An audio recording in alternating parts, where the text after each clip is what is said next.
소중한 리포트 같이 보기 이어가겠습니다. 저희 한국 IR협의회 기업 리서치 센터와 함께 하시면 작은 종목들도 소중하게 풀어드립니다. 이번에는 백종석 애널리스트와 함께 하겠습니다. 안녕하세요. 네, 안녕하세요. 네, 오늘 소개해 주실 기업은 RF 머티리얼즈입니다.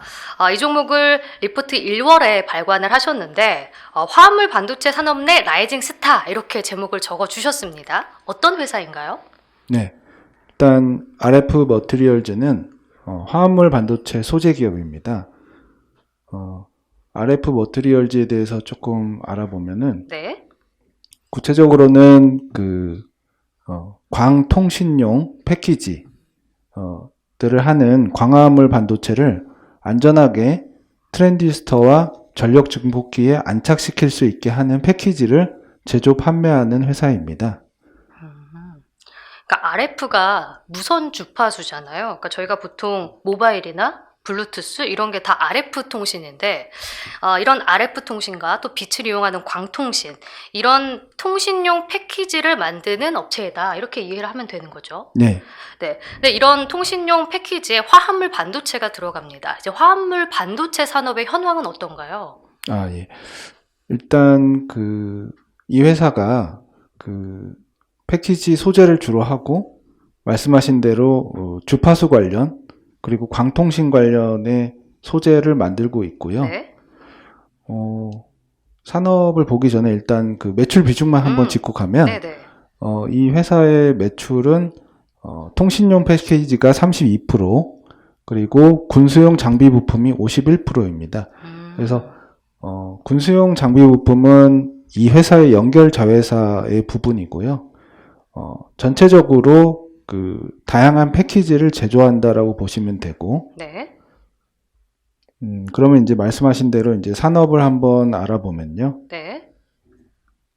이 회사는 화합물 반도체를 보조하는 소재를 만들고 있죠. 그래서 일단 화합물 반도체라는 용어가 생소하실 텐데, 화합물 반도체는 두 개 이상의 원소들로 이루어진 화합물 형태의 반도체입니다. 그래서 저희가 일반적으로 반도체라고 하면은 SI, 즉 실리콘으로 만들어진 반도체가 일반적이긴 한데요. 네. 이 회사처럼 화합물 관련해서 화합물 반도체로 이루어진 반도체들도 꽤 있다. 그래서 이 회사는 화합물 반도체를 완료하는 데 쓰이는 소재를 만드는 회사이고요. 네. 화합물 반도체가 좀 필요한 이유는 화합물 반도체에 요구되는 특성들이 있고 그 기준들을 만족을 하고 있습니다. 화합물 반도체는 기본적으로 밀폐성과 방열 그리고 낮은 열 팽창 개수 그리고 정기적 연결성, 내열성, 내구성 등을 갖추어야 되고요. 이런 측면에서 화합물 반도체가 꼭 필요한 분야가 있고 그 분야에 쓰이는 패키지를 이 회사가 만들고 있습니다. 참고로 그러면 시장의 성장 전망을 봐야 되는데 보통 이제 화합물 반도체 또는 전력 반도체라고 많이 혼용해서 쓰곤 합니다. 네. 주요 이제 쓰이는 용처가 전력 반도체 쪽이라서 그렇게 말을 하고 있고요. 일단 전력 반도체 시장은 당연히 고성장이 좀 예상이 되고 있고요. 여기 나온 것처럼 글로벌 전력 반도체 시장은 21년에 9.8억 달러에서 25년에 47.1억 달러로 연평균 48%나 성장할 것으로 예상을 하고 있습니다. 그 중에서 이제 여러 화합물 반도체가 있는데 SiC와 겐만 떼서 시장을 한정해서 보더라도 네. 21년부터 32년까지 22% 연평균 성장할 걸로 예상을 하고 있습니다. 네. 포인트는 조사 기관별로 응용처나 소재별로 시장 전망치는 조금 다르지만 네. 공통적으로 전력 반도체나 화합물 반도체의 성장성은 명확하다는 것을 알 수 있다는 것입니다. 네. 그러니까 성장성이 뛰어난 이런 화합물 반도체 시장에서 특히 이제 통신용 패키지를 만들고 있는 RF 머티리얼즈, 통신용 패키지는 매출 비중이 한 32%라고 말씀을 해주셨고, 또 이제 자회사 쪽에 군수용 장비 부품 쪽이 한 51%, 그리고 이제 주요 고객사가 지금 모회사인 RF HIC와 또 이런 외국계 기업도 있더라고요. 지금 모회사인 RFHIC의 캡티브 매출이 있다는 게 좀 긍정적으로 보입니다. 근데 또 고객 다변화를 하고 있는 걸로 알고 있는데 주요 포인트, 투자 포인트는 좀 어떻게 잡으면 좋을까요? 예, 투자 포인트 세 가지를 말씀을 드리면, 일단 첫 번째는 그 화합물 반도체 패키지 분야에 독보적인 기술력을 갖추고 있다는 것입니다. 화합물 반도체 패키지에서 글로벌 대표적인 회사는 일본의 교세라입니다. 근데 교세라가 늘어나는 글로벌 수요에 대비해서 대응을 충분히 이뤄내지 못하고 있어요. 즉 교세라의 캐파를 넘어서는 주문이 급증하다 보니까 고객의 주문량을 제대로 맞출 수가 없는 상황인데, 그런 의미에서 동사가 그 반사 수혜를 좀 누리고 있습니다. 동사가 이제 글로벌 고객사들이 원하는 제품력도 갖췄고 단가도 싸기 때문에 브랜드력 차이 빼고는 동사에게 오지 않을 이유가 없다는 것이죠. 예, 반사 수혜가 있군요. 예, 그래서 22년부터 굉장히 실적이 좋아지고 있고, 실내로 국내에 이제 적외선 센서를 만드는 i3 시스템이라는 코스닥 상장사가 있고요. 네. 이 회사도 교세라 제품을 위주로 쓰다가 최근에 동사 제품을 늘리고 있는 걸로 파악이 됩니다. 네. 이렇듯 기술력이 인정을 받고 있고, 그 기술력에는 특히 밀폐성과 방열성이 특히 우수하다라는 평가를 받고 있습니다. 네. 두 번째 투자 포인트는 네. 고객 다변화와 제품 다변화가 잘 되고 있다는 거고요. 지금 고객이 말씀하신 대로 모회사인 RFHIC 향으로 매출의 30% 정도가 나가고 있습니다. 네. 그렇지만은 생각보다는 캡티브 노출 비중이 집중되지는 않고 네. 있죠. 이 정도면은 아주 지나친 건 아니기 때문에 동사는 거기에다가 울프스피드라는 미국 회사죠. 네. 울프스피드 향으로 매출이 늘어나고 있고 지금 한 20% 정도 됩니다. 근데 향후에는 좀 더 늘어날 걸로 보고 있고, 울프스피드가 이제 군수용 패키지 분야에서 동사의 패키지 소재를 점점 늘리고 있다. 네. 그래서 이것도 동사의 부품의 퀄리티와 가격 경쟁력에 기반한다라고 파악을 하고 있습니다. 네. 그리고 실리콘 반도체 향 패키지도 인피니온 향 물량이 꾸준히 늘어나고 있습니다. 그래서 다양한 고객이 늘고 있고 제품도 다변화되고 있습니다. 네. 또 이제 신사업도 기대된다고 쓰셨던데요. 어떤 신사업이 있나요? 네. 중장기적으로 신사업을 기대하고 있고요. 아이템은 두 가지인데, 전기차용 파워 모듈용 히트싱크와 전기차용 배터리 제어 센서용 패키지, 요 두 개입니다. 특히 이제 전기차용 파워 모듈용 히트싱크의 경우에는 현대차와 샘플 교류를 진행 중이어서 조금 더 가시적이지 않나라고 보고 있고요. 한마디로 종합적으로 볼 때는 그 신제품도 준비하고 있고 고객도 다변화되고 있는데 기술력을 인정받아서 제품의 매출이 확대되고 있다라고 요약할 수 있겠습니다. 지금 RF 머티리얼즈 리포트를 1월에 쓰셨는데 그때 실적을 추정하신 것보다 작년 실적이 조금 더 잘 나왔더라고요. 네. 실적 코멘트와 함께 올해 실적도 전망을 해주실까요? 네.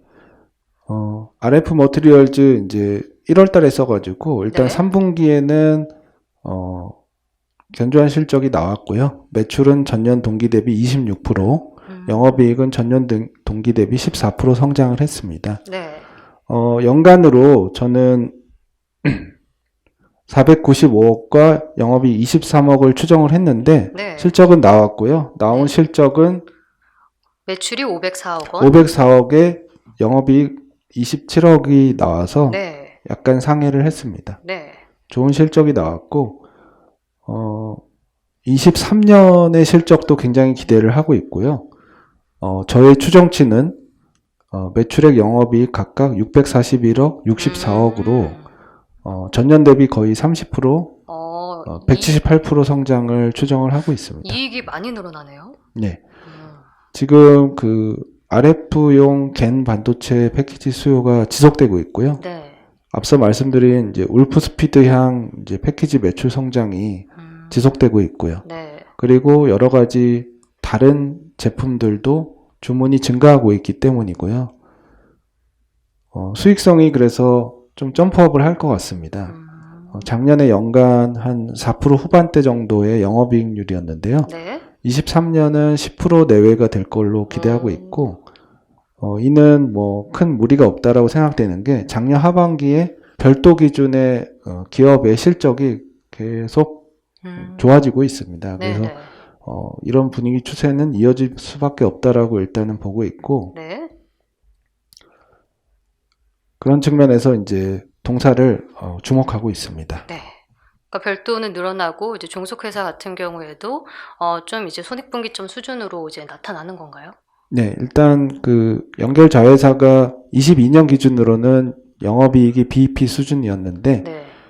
회사는 올해 7, 8% 정도 영업이익률을 제시하고 있습니다. 근데 저는 한 3, 4% 정도를 보는데, 네. 그 정도만 봐도 제가 추정한 2023년 실적이 충분히 가능할 것 같습니다. 네. 자, 실적이 기대되는데 그렇다면 이제 RF 머티리얼즈 시장에서 어떻게 주목을 받고 있는지 궁금합니다. 밸류에이션 판단을 해주실까요? 네. 지금 1월 달에 제가 기업을 커버할 때는 이제 1,000억 정도의 시가총액이었는데 지금은 한 1,200억대 후반 정도 됩니다. 네네. 지금 화합물 반도체 산업은 고성장하고 있고 따라서 이 기업도 일단은 높은 밸류를 받고 있습니다. 그것은 어떻게 보면은 산업의 흐름상 당연하다고 느껴지고 있고요. 피어 그룹을 제가 한정을 해서 한번 비교를 해봤는데 사실 좀 해외 기업 빼고는 네. 국내 기업에서는 정확한 비교를 할 기업이 조금 애매합니다. 네네. 그래서 후공정 업체나 후공정 테스트 업체를 비교를 했는데 네. 일단 그런 업체들 대비는 밸류에이션이 높습니다. 기본적으로 직접 비교를 하기엔 조금 어려운데 네. 아무래도 화합물 반도체가 이제 좀 태동하는 그런 산업이다 보니까 그것을 위주로 하는 기업이 좀 제한적입니다. 어쨌든 결론적으로 PER, PBR은 산업의 특성상 높은 밸류를 받고 있다. 그런데 이것은 계속 높은 밸류로 진행되거나 혹은 가파른 실적 개선을 통해서 밸류에이션 부담이 완화될 수도 있다. 이렇게 보고 있습니다. 네. 자, 그러면 RF 머티리얼즈 투자에 좀 참고할 만한 리스크는 어떤 것들이 있을까요? 네, 두 가지 정도를 생각하고 있습니다. 일단은 다품장 소량 생산을 하는 체제예요. 네. 굉장히 다양한 제품을 만들고 있습니다. 그러다 보니까 전면적인 자동화는 좀 어렵습니다. 그래서 불량률은 조금 일반적인 반도체 대비는 높은 편이고요. 네. 그래서 불량률을 잘 잡아내야 됩니다. 그래서 회사 측의 주장은 불량률 목표는 23년에 17%이다. 이에 달성 여부를 좀 봐야 되겠고요. 네. 두 번째는 아까 약간 언급한 연결 자회사 군수업체인 RF 시스템즈의 실적 개선 속도를 체크를 해봐야 되겠습니다. 안테나나 군수용 부품 같은 걸 만들고 있는 회사고요. 네. 앞서 말씀드린 것처럼 일회성 비용 등으로 인해서 22년에는 BEP 수준의 수익성으로 좀 낮아졌었습니다. 네. 근데 올해는 회사의 주장으로는 7% 영업이익률을 얘기하고 있고요. 저는 3, 4%만 돼도 좋은 실적을 RF 머티리얼즈가 가질 수 있다라고 보고 있고요. 이 두 가지는 이제 연중에 체크해 봐야 할 사항이라고 판단하고 있습니다. 네. 알겠습니다. 지금까지 RF 머티리얼즈 분석에 대해서 백종석 위원님과 함께했습니다. 고맙습니다. 네, 감사합니다. 네, 이어서 이번에는 최민주 애널리스트 모시겠습니다. 안녕하세요. 안녕하세요. 네. 리포트 제목이 직역을 하면 웃음이 행복이라고 생각을 하지 않는다. 좀 의미심장한 제목이더라고요. 좀 빨리 들어보고 싶은데 오늘은 JS 코퍼레이션 OEM, ODM 기업에 대해서 설명을 해주시겠습니다. 기업 소개부터 부탁드립니다. 네, JS 코퍼레이션은 핸드백 OEM, ODM 사업 32%, 그리고 니트 의류 OEM, ODM 사업 68%로 구성되어 있습니다. 니트 의류 제조 사업 같은 경우는 2020년 약진 통상 지분 100%를 인수하면서 시작하게 되었고요. 그리고 그 핸드백 부분 고객사는 게스, 마이클 코어스, 케이트 스페이드, 코치 등이고요. 의류 부문은 갭, AEO, 월마트 등 미국 고객사를 중심으로 납품을 하고 있습니다. 네, 그러니까 중국가 수준의 핸드백과 그리고 니트 의류 브랜드 OEM, ODM 업체인데요. 이제 2020년에 말씀해 주신 대로 이제 의류 OEM 업체인 약친통상을 인수를 했는데, 근데 실적 쪽에서 이 의류 쪽 비중이 훨씬 더 크더라고요. 네, 맞습니다. 그렇다면 의류 OEM, ODM 산업에 대해서 조금 더 구체적으로 설명을 해주시면 좋을 것 같습니다.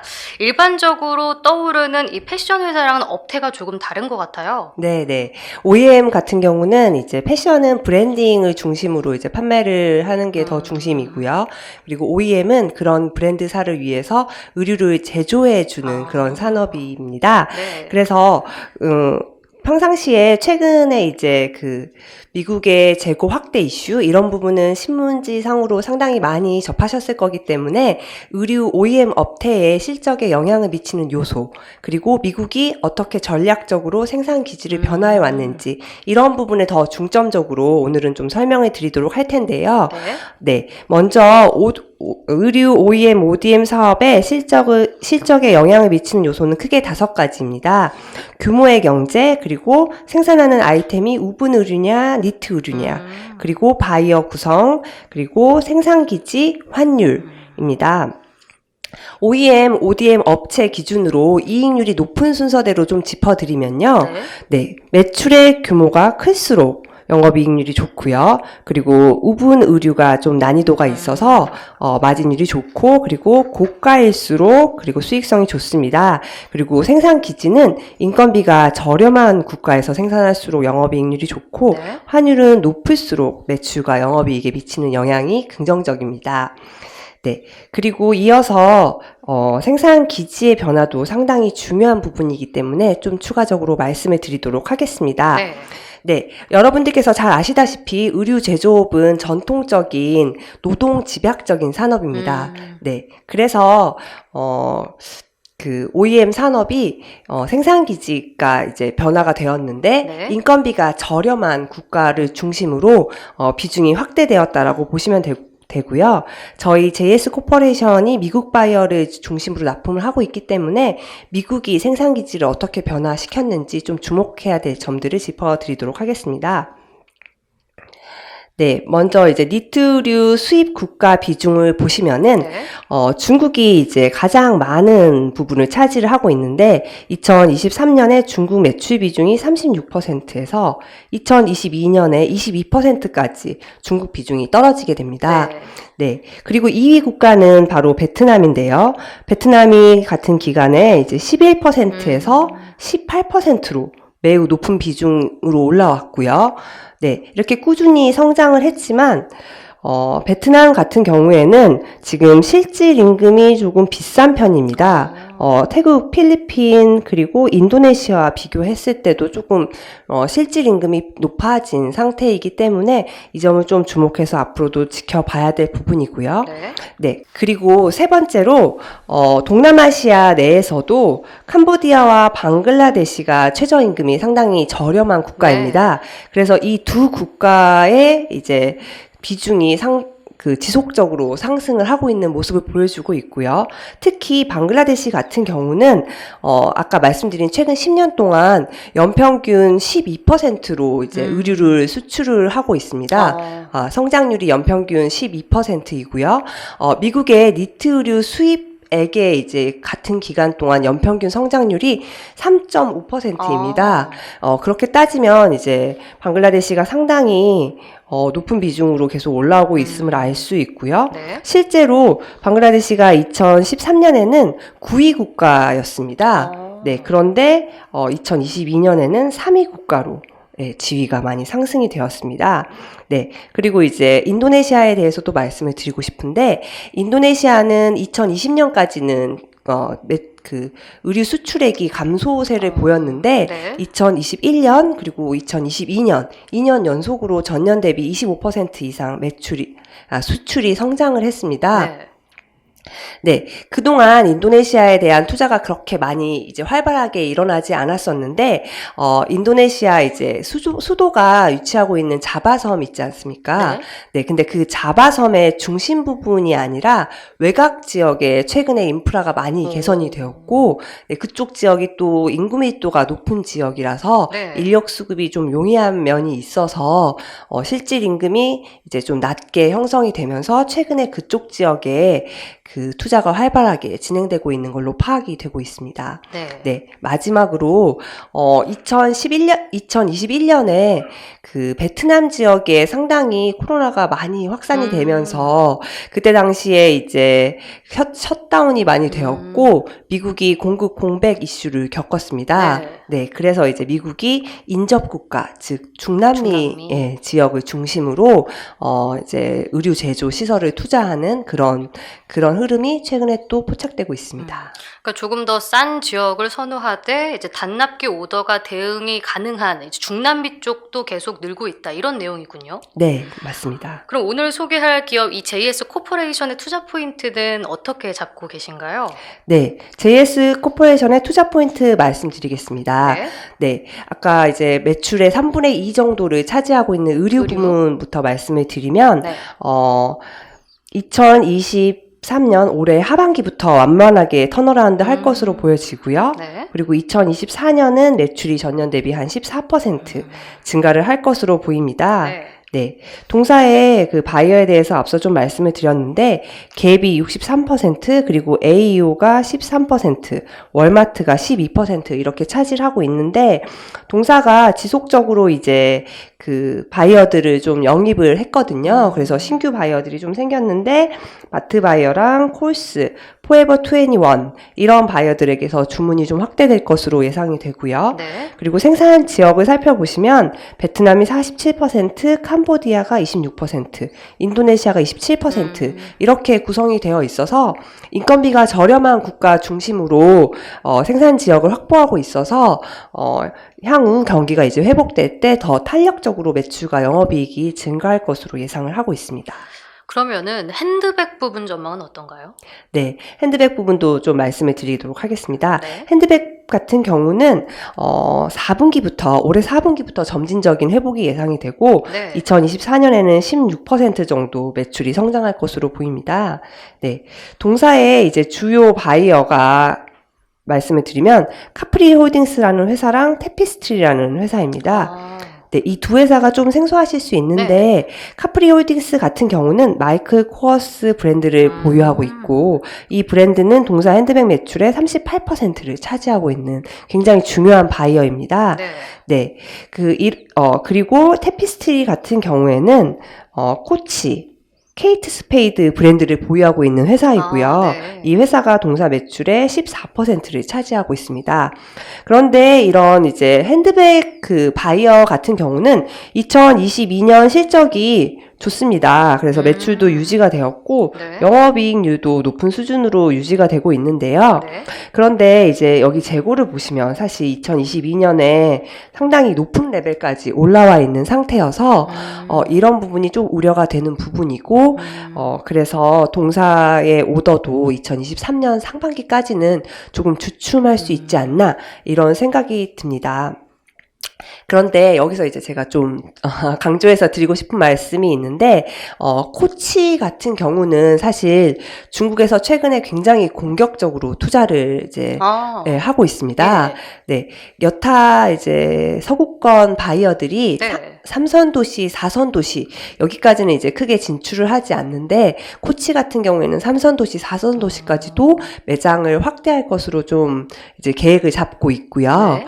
중국 같은 경우는 보면은 2022년까지도 그 제로 코로나 정책이 굉장히 강력했잖아요. 네, 그래서 소비가 좀 억제됐던 위축이 부분이 있기 됐었는데. 때문에 2023년에 리오프닝 효과를 좀 기대해 볼 수 있습니다.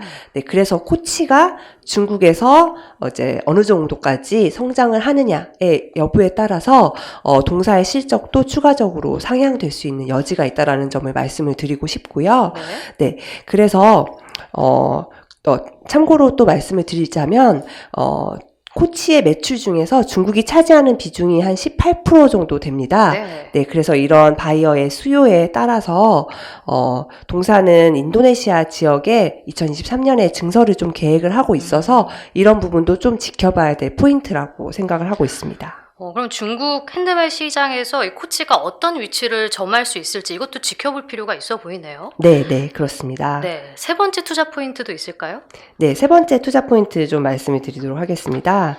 네, 동사는 주가 그리고 주주에 대해서 이제 적극적으로 보호 정책을 이제 펼치고 있는데요. 네. 그 구체적인 내용으로 기말 배당뿐만 아니라 중간 배당도 지급을 하고 있고요. 그리고 이제 배당금이 지속적으로 이제 확대가 되고 있습니다.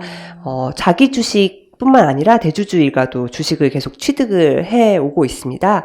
그래서 2022년 말 기준으로 배당 수익률이 6.3% 상당히 높죠. 오, 높은데요? 네네. 이렇게 높은 배당 수익률을 이제 시현할 만큼 네. 좀 배당도 확대하고 주주를 보호하고 있는 그런 정책을 펼치고 있습니다. 네. 이렇게 JS 코퍼레이션의 투자 포인트를 들어봤는데, 자, 실적도 궁금합니다. 올해 그리고 내년 실적 전망까지 짚어볼까요? 네. 투자 포인트에서 상당히 좀 말씀을 드렸기 때문에 짧게 말씀을 드리면, 네. 23년은 앞서 말씀드린 재고 조정, 이런 이슈 때문에 매출과 영업이익이 좀 감소할 수밖에 없는 상황인데요. 네. 하반기부터는 완만하게 턴어라운드가 좀 예상이 되고, 2024년에는 매출은 15%, 그리고 영업이익은 31% 고성장할 것으로 예상이 됩니다. 네. 확실히 이제 의류나 핸드백 모두 23년 하반기 또는 뭐 4분기부터 좀 턴어라운드 한다 이렇게 봐야 되겠군요. 네. 자, 그럼 밸류에이션 좀 어떤 수준인가요? 네, 밸류에이션 말씀드리겠습니다. JS 코퍼레이션이 2023년 그리고 2024년 PAR 기준으로 4.5배, 3.2배에 거래되고 있습니다. 네, 그래서 여기 이제 역사적 그 PER 이제 밴드 차트를 보시면 상당히 하단 부분에 위치하고 있어서 네. 저평가되어 있다라고 판단을 하고 있고요. 네. 그리고 이제 상대 밸류에이션도 좀 말씀을 드리고 싶은데, 사실 지금 이 회사가 핸드백과 그리고 의류 OEM을 동시에 영위하고 있기 때문에 네. 이런 상장사가 현재 없어서 아. 네, 니트 의류 OEM을 영위하고 있는 한세실업과 좀 비교를 해볼 수 있을 것 같습니다. 네. 그런데 이제 두 회사가 장점이 좀 극명하게 다른 부분이 있거든요. 이제 먼저 한세실업부터 말씀을 드리면 네. 한세실업이 2022년 기준 매출액이 2.2조 원으로 마감을 했는데 네. 매출액이 절대 규모가 상당히 커서 네. 이런 점이 이제 한세실업의 장점이라고 말씀을 드리겠습니다. 앞서서도 잠시 말씀을 드렸는데 그 OEM, ODM 업태에서 매출액 규모가 이제 크면 아이템당 수주 규모도 이제 커지게 되거든요. 네, 그래서 이제 생산성이 향상이 되면서 이런 이익. 부분이 네, 이익률이. 이익률 제고로 이제 이어지게 이어지는 됩니다. 네, 그래서 이런 점이 한세실업의 장점이고 JS 코퍼레이션의 장점은 앞서 말씀드렸듯이 핸드백 OEM, ODM 사업도 영위를 하고 있어서 네. 사업 다각화가 이루어지고 있다라는 점이 JS 코퍼레이션의 장점입니다. 네. 그런데 그 2023년, 2024년 PR 밸류에이션을 두 회사를 비교를 해보면 JS 코퍼레이션이 한세실업 대비 약 18%, 38% 할인이 되어서 거래가 되고 있고요. 2022년 확정치 기준으로 밸류에이션을 살펴보아도 JS 코퍼레이션 PR이 2.8배, 그리고 한세실업 PR이 7.2배, 둘 다 상당히 역사적으로 저평가되었음에도 불구하고 JS 코퍼레이션이 한세실업보다 또 60% 이상 할인되어 거래가 되고 있거든요. 네. 네, 그래서 이제 앞서 말씀드린 두 회사의 정성적인 차이점을 좀 고려해 보더라도 이런 밸류에이션 할인이 다소 과도하다고 판단을 하고 있습니다. 네. 그래서 이제 JS 코퍼레이션이 상대적으로 저평가되어 있다라고 결론을 이제 말씀을 드리고 싶습니다. 네. 자, 그럼 마지막으로 동사의 리스크 요인도 설명을 해주실까요? 네, 동사의 리스크 요인 두 가지를 말씀을 드리겠습니다. 네. 네, 지속적으로 말씀드린 경기 불황에 의한 주문 감소, 이게 첫 번째 리스크 요인입니다. 네. 네, 그런데 이제 동사의 주가가 2022년 4월부터 고점 대비 지금 한 50% 이상 하락되어 있는 상태거든요. 네. 그래서 이런 부분이 이제 어느 정도 주가에 이제 반영이 되어 있다라고 이제 생각을 하고 있고요. 네. 두 번째 리스크 요인은 동사가 이제 미상한 전환사채 200억 원을 보유하고 있는데 이러한 부분이 이제 오버행 리스크가 될 수 있다 이렇게 이제 생각하는 바이고요. 네. 그렇지만 이제 다시 한번 말씀드리고 싶은 부분은 투자 포인트에서도 말씀을 드렸는데 동사가 이제 주주에 대한 보호 정책, 기업 가치 제고 정책을 이제 계속 보여주고 있다라는 점이 있고요. 그리고 저희 회사가 좀 보수적으로 실적을 추정을 했음에도 불구하고 2022년, 2024년 밸류에이션이 좀 낮게 형성이 되어 있어서 네. 이렇게 밸류에이션 부담이 좀 적은 점, 이런 점이 긍정적인 요소라고 생각을 하고 있습니다. 네, 잘 들었습니다. 오늘 최민주 애널리스트와 함께 JS 코퍼레이션에 대해 이야기 나누었습니다. 고맙습니다. 네, 감사합니다.